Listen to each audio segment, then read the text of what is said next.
మన ఫ్రెండ్షిప్ ఎంతో కానీ మిగిలిన నన్ను కొట్టేట్టున్నారు. ఇంతమందిలో మీకు ఒక రావులే కనబడుతుంది.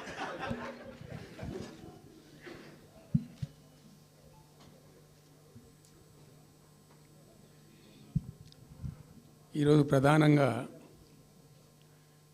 పార్టీ రాష్ట్ర కార్యవర్గం, TRS LP, TRS parliamentary party, మిగతా విస్తృతంగా వచ్చినటువంటి నాయకులందరితో కలిపి సమావేశం పెట్టుకున్నాం. ప్రధాన కారణం, the main agenda of the meeting was Palamuru Rangareddy ఎత్తిపోతల పథకంలో ఈ రాష్ట్ర ప్రభుత్వం మరియు కేంద్ర ప్రభుత్వం కలిసి తెలంగాణకు చేస్తున్నటువంటి ద్రోహం, తెలంగాణకు తలపెట్టినటువంటి దుర్మార్గమైనటువంటి విధానం మీదనే చర్చ జరిగింది. దీని కథ ఏంటంటే చాలామందికి తెలియదు, అవగాహన కూడా ఉండదు. కొత్త తరం వాళ్ళకైతే అసలు తెలియదు. ద రీజన్ వై ఈజ్ సమైక్య ఆంధ్రప్రదేశ్లో అత్యంత దారుణమైనటువంటి వివక్షకు గురైన జిల్లా పాత మహబూబ్ నగర్ జిల్లా. చాలా చాలా దారుణానికి.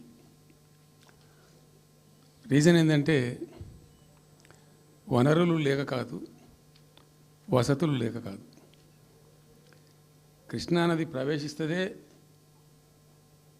మహబూబ్ నగర్ జిల్లాలో. సరే, ఇప్పుడున్న తెలంగాణ, అప్పుడు ఉన్న ఆంధ్రప్రదేశ్ మొత్తం చూస్తే కూడా 300 and above కిలోమీటర్స్ కృష్ణానది పారుతుంది కూడా మహబూబ్ నగర్ జిల్లాలో. 308 కిలోమీటర్లకు పారుతుంది. 308 కిలోమీటర్స్ పారుతుంది. ఇది రెండు రాష్ట్రాలు కలిపి లెక్క చూస్తే కూడా. అయినా కూడా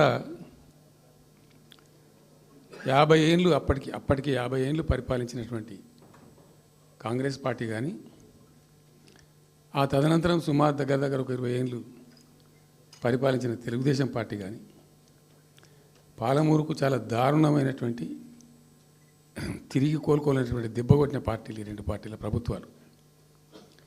ఇది లోకమందరికి తెలుసు.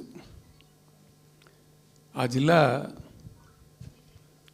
యాక్చువల్లీ అప్పర్ కృష్ణా ప్రాజెక్టు, భీమా ప్రాజెక్టు, తుంగభద్ర ఎడమ కాలువ ప్రాజెక్టు, దాని ద్వారా ఆనాటికి అన్ని ఫైల్స్ ఉన్నాయి, రికార్డ్స్ ఉన్నాయి. ఏదో ఒకటి స్టోరీ కాదు. 174 టీఎంసీలు నీళ్ళు పాలమూరు రంగారెడ్డి జిల్లాకు రావాల్సి ఉండే. పాలమూరు జిల్లాకు ఆనాటి ప్రతిపాదిత ప్రాజెక్టుల ప్రకారం రావాల్సి ఉండే.